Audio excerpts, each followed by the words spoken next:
Então, amadas, e muitas vezes, né, a gente vai lá, faz tudo como manda o figurino, né, como diz, aprende a minha missão, aprende que o nosso filho tem um propósito profético, a gente auxilia ele aí atrás desse propósito profético e muitas vezes ele não chega lá. Ele se torna, às vezes, né, depois de adolescente, ele fica rebelde. E aí? O que fazer nesse caso? Como eu vou me conectar ao meu filho, né? Então agora nós vamos falar um pouco sobre conexão.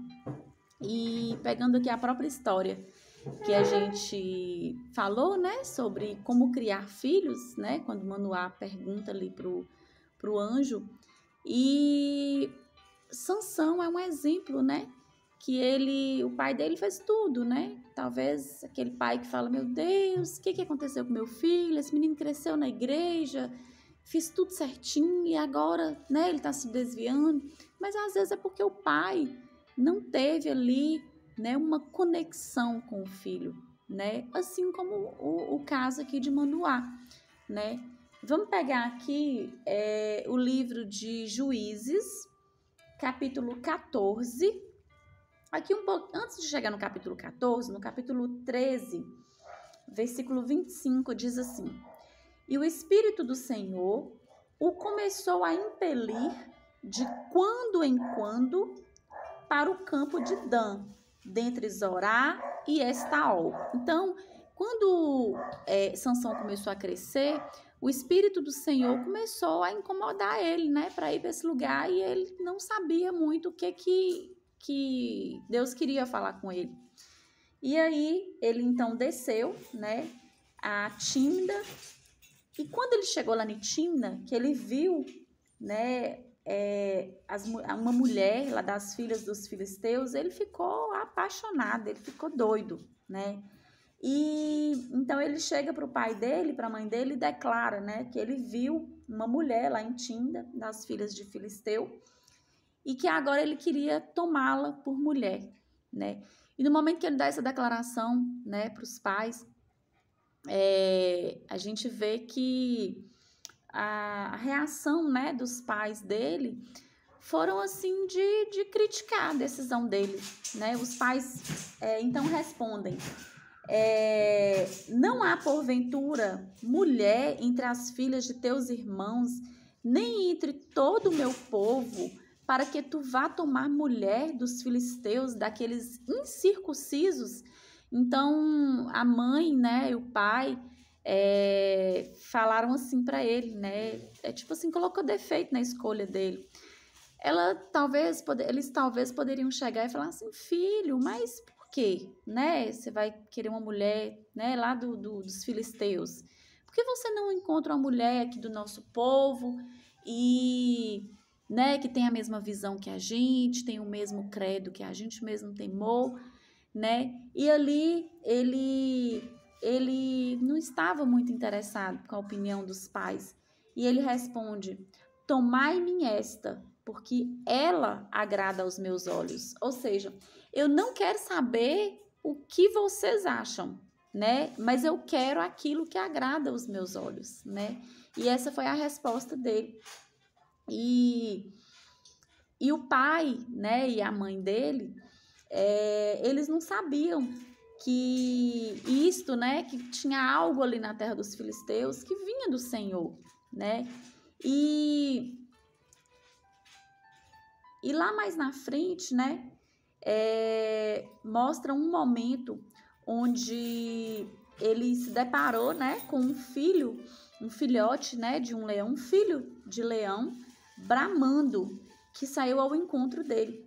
Então, naquele momento, o Espírito Santo se apossou dele e ele ficou, naquele momento foi um momento que ele recebeu, né, toda aquela fortaleza, né, que ele receberia do Senhor, e ele fendeu de alto a baixo um cabrito sem ter nada em sua mão, né?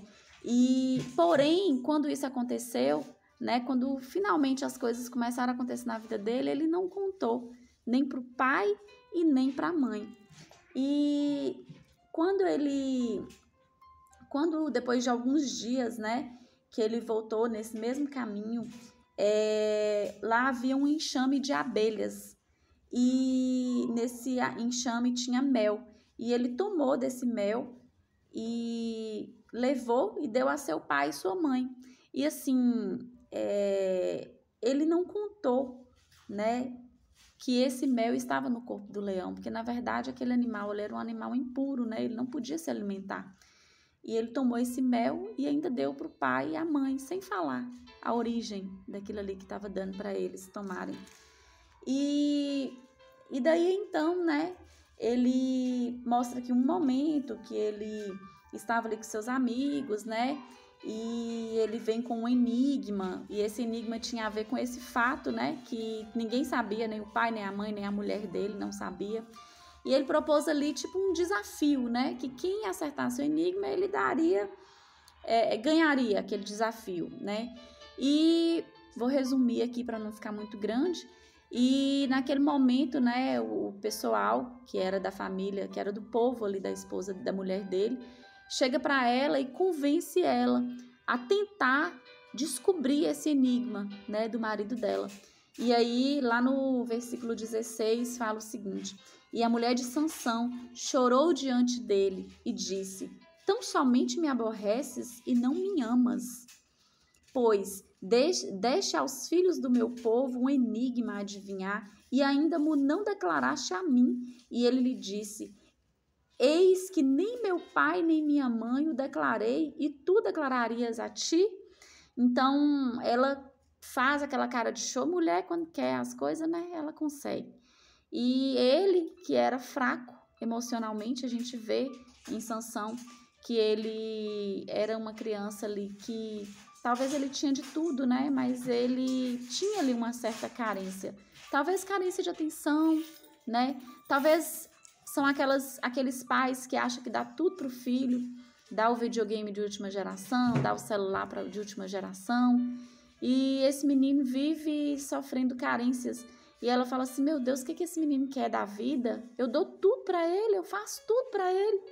Querida, às vezes o tudo que você dá para ele não é o que ele precisa, né? Assim como aqui na vida de Sansão, ele não teve orientações, ele não teve uma conexão com a família, que no momento que ele estivesse passando por essas situações aqui, ele saberia, né, como, né, lidar com essa situação. E ali conta, né, que ele foi e falou para ela o enigma, ela contou para ele perdeu o desafio, né, e depois ele foi. Então, nesse momento, né, que eles descobriram o desafio e o prêmio eram 30 vestes, ele ficou tão irado, ele ficou tão nervoso, porque ele não estava acostumado em perder. Lá na casa dele, talvez ele não sabia o que a palavra não significa, né? Assim como muitas crianças de hoje em dia, eles não sabem o significado de um não. E ele não se contentou em perder, e ele ficou irado, e o Espírito do Senhor tão possessamente se apossou dele, lá no versículo 19, que ele desceu aos asquilonitas e matou deles 30 homens e tomou as suas vestes e deu as mudas de vestes ao que declararam o enigma. Porém, acendeu-se a sua ira e subiu à casa de seu pai. Vou contar para meu pai, né? Foi para a casa do pai, aqueles meninos mimados que quando, né, as coisas acontecem e aí vai para a barra da saia da mãe, vai para o pai, e aí chega lá, são as pessoas que vão passar a mão na cabeça. E aí, neste momento que ele foi para a casa do pai, a mulher dele foi dada ao companheiro dele, né, a quem o acompanhava. E mais lá na frente, né, a gente vai perceber que quando o Sansão volta, né, e descobre que a mulher dele já não era mais a mulher dele, que ela já estava, né, ali com o pai dela, já tinha dado ela para o companheiro, ele ficou muito nervoso com aquilo, e ele foi se vingar, né, e lá no capítulo 15, no versículo 5, Fala, e chegou o fogo aos tições e largou-as na seara dos filisteus, e assim abrasou os molhos com a sega do trigo e as vinhas com os olivais. Então disseram os filisteus, quem fez isto? E disseram, Sansão, o genro de Timnita, porque lhe tomou a sua mulher e a deu a seu companheiro. Então subiram os filisteus e queimaram a ela e a seu pai. Então lhe disse Sansão, assim o haveis de fazer? Pois, havendo-me vingado eu de vós, então cessarei. E aqui a briga começou, né? Então você viu que, vocês verem que não deu muito certo, né? Ele se tornou ali um adulto mimado. Quantos adultos mimados vocês conhecem, hein, amadas? Quantos adolescentes, jovens, né, não conseguem levar um não?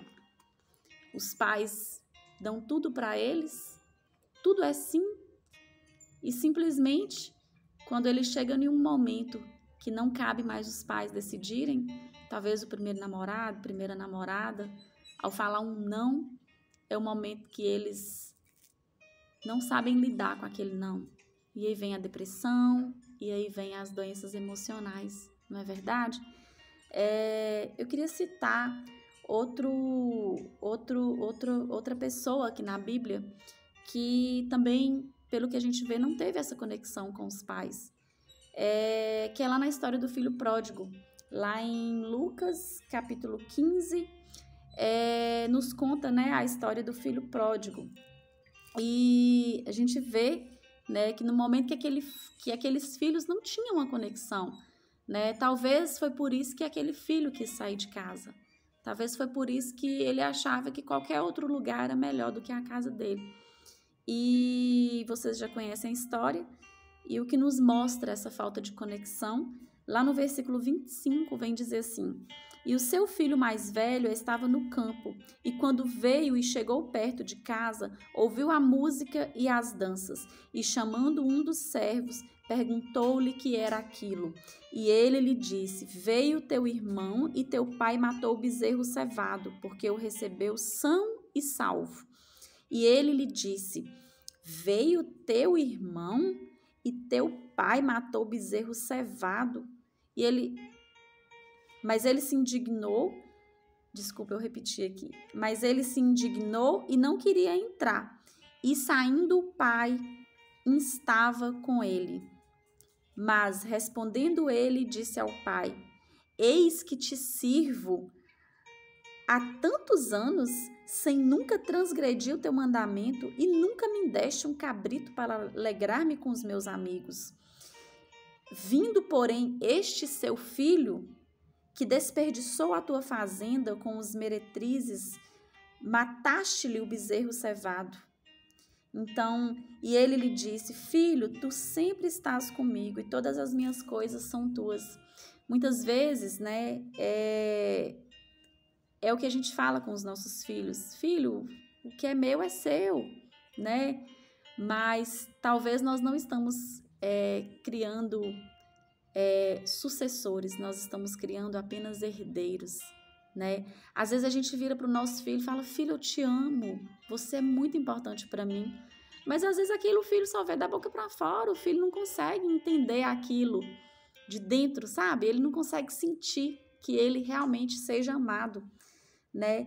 E aqui ele reclama, né, que ele nunca recebeu um cabrito para alegrar com os meus amigos, ou seja, o Senhor nunca se importou comigo. O Senhor nunca, talvez aqui tem muitas mães que não sabem nem se perguntar quem são os 3 primeiros melhores amigos do filho, talvez não sabem falar, não é verdade? E nessa noite o Senhor, Ele quer nos curar, nos restaurar, Ele quer nos falar. Aqui eu citei 2 famílias que não deram certo, mas aquela família que nós começamos a falar lá do início, é que nós temos que levar como base. Naquela família, na família de Jesus, a gente vê que não era assim. A gente vê que era uma família, era a família do Salvador, né?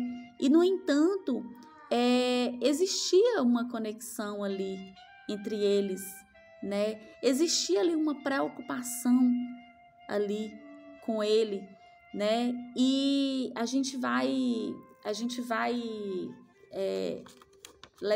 vai ter certeza disso, né? Lá nas bodas de Canaã, lá em João 2, versículo 3. E faltando vinho, a mãe de Jesus lhe disse: não tem vinho. Disse-lhe Jesus: mulher, que tenho eu contigo? Ainda não é chegada a minha hora. Só que Maria, ela conhecia Jesus, ela conhecia o filho dela, né? E ela simplesmente disse aos empregados: fazei tudo quanto ele vos disser, né? Então, mesmo ele falando, né, que não era chegada ainda a hora dele, né? E aqui era o Salvador, né? Ela simplesmente estava ali para auxiliar e vira para as pessoas e fala: fazei tudo o que ele vos pedir. E é assim que nós temos que ser, né, com os nossos filhos. Quando a gente sentir ali no coração algo que vai acontecer para eles, que é chegada a hora do primeiro milagre acontecer, nós temos que estar lá, nós temos que colocar o nosso filho a viver aquele propósito. Muitas vezes eles vão ter medo, muitas vezes eles vão estar inseguros, mas nós temos que estar lá e falar: vai, filho, vai que vai dar certo, vai que é sua hora, vai, né? E é preciso também a gente entender um pouco dali dos nossos filhos, porque muitas vezes a gente vai ter filhos, né, que a gente precisa virar para eles e falar: vai, menino, vai fazer isso, menino.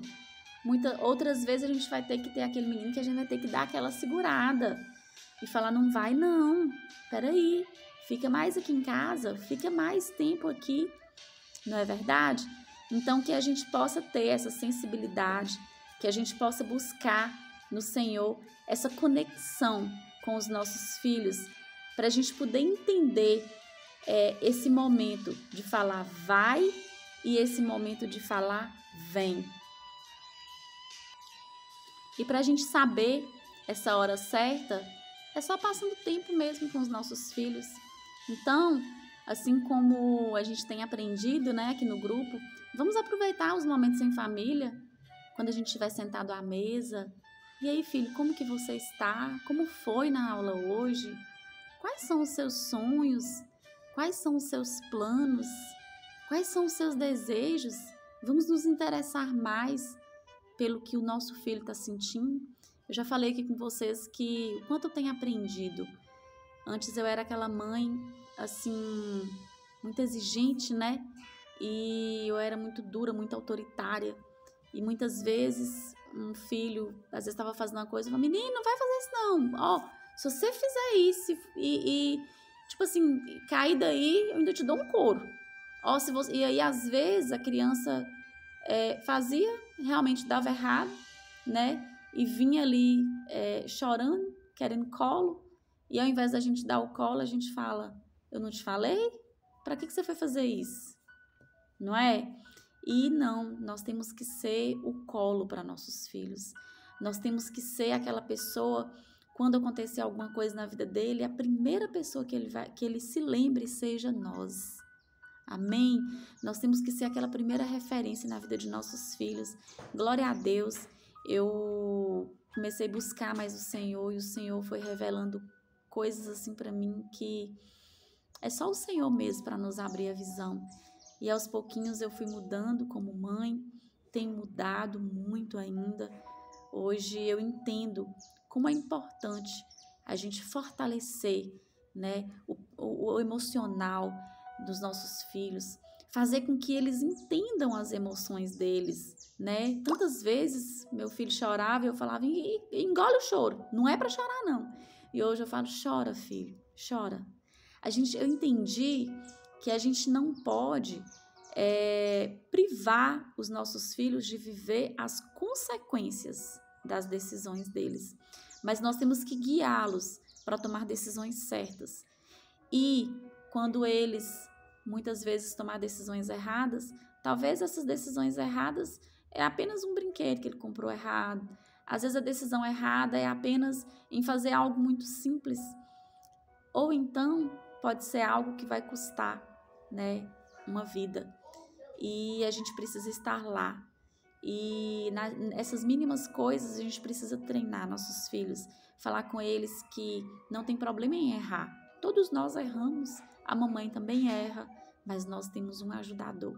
E esse ajudador é Jesus. É Ele que entregou o sangue dele por todos nós. Então a gente tem que ensinar o caminho para os nossos filhos. E qual é o caminho, amadas? Qual é a verdade? Qual é a luz? Qual é a porta que eles têm que bater? É Jesus. Amém, amadas? Que nessa noite a gente possa olhar para os nossos filhos com mais empatia, nos colocar no lugar deles. E a gente só vai conseguir fazer isso se a gente se conectar a eles, se a gente viver as mesmas coisas que eles. Às vezes os meus filhos querem fazer alguma coisa e eu às vezes é uma malinesa, uma coisa assim. Só que se você acompanha um pouquinho da vida dele, se você vê os desenhos que ele assiste, se você vê as brincadeiras que ele... Você vai conseguir entender um pouco por que ele quer fazer aquilo, né?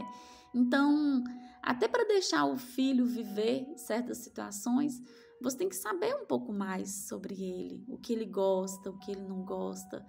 Tem filhos que fazem as coisas só para agradar a mãe, e a mãe muitas vezes nem sabe o que verdadeiramente agrada o filho, né?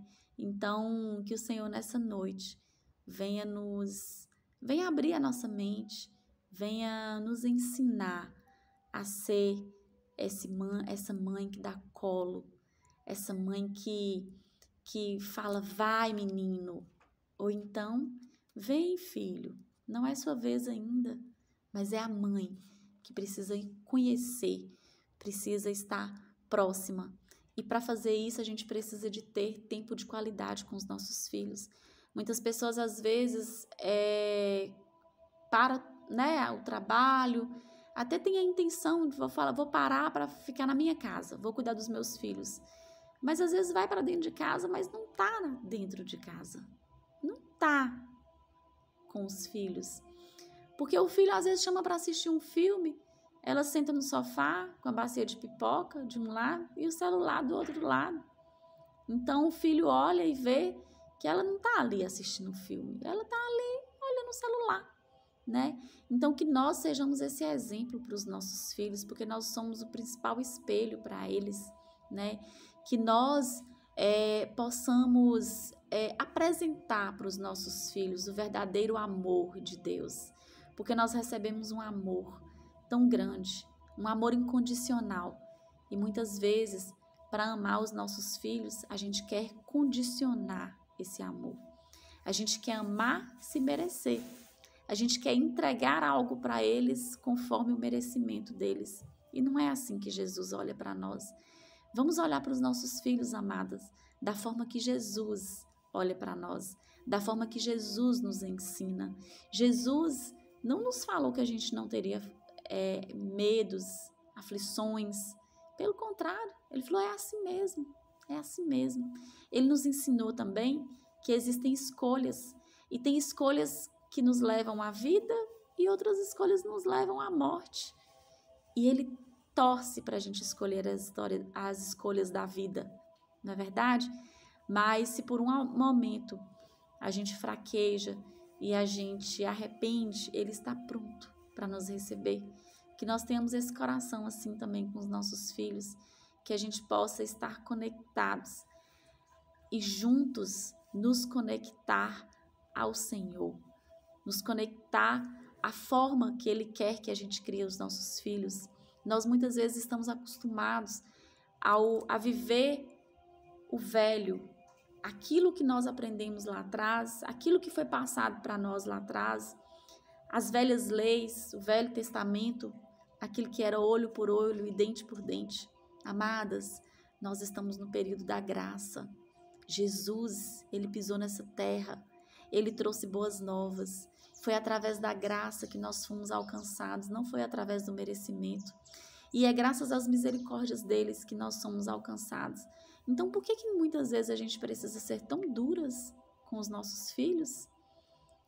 Vamos olhar para os nossos filhos como Deus olha para nós, porque nós somos, para eles, nós somos a representação de Deus na vida de nossos filhos. Amém? Que as irmãs possam ficar agora com a paz do nosso Senhor Jesus, que excede todo entendimento. Vamos orar? Pai amado, Pai querido, eu te louvo, Pai, por mais esse momento de aprendizado. Eu te entrego, Pai, agora cada mulher que esteve aqui aprendendo conosco, da parte do Senhor, sobre essa palavra que o Senhor me revelou nessa noite. Que o Senhor, meu Deus, possa agora tocar sobre cada coração, que o Senhor venha agora limpar, restaurar, tirar, Pai, tudo que não provém do Senhor. Faça uma limpeza, Senhor, em nossos corações. Visita agora cada casa, cada lar representado por essa mulher que está assistindo agora essa palavra. Que essa palavra possa tocar nessa mulher, que essa palavra possa ser uma semente e que o coração dela esteja com terra fértil para que essa semente brote, multiplique e dê frutos. Assim eu oro, te rendendo graças, em nome de Jesus. Amém. Amém, amadas.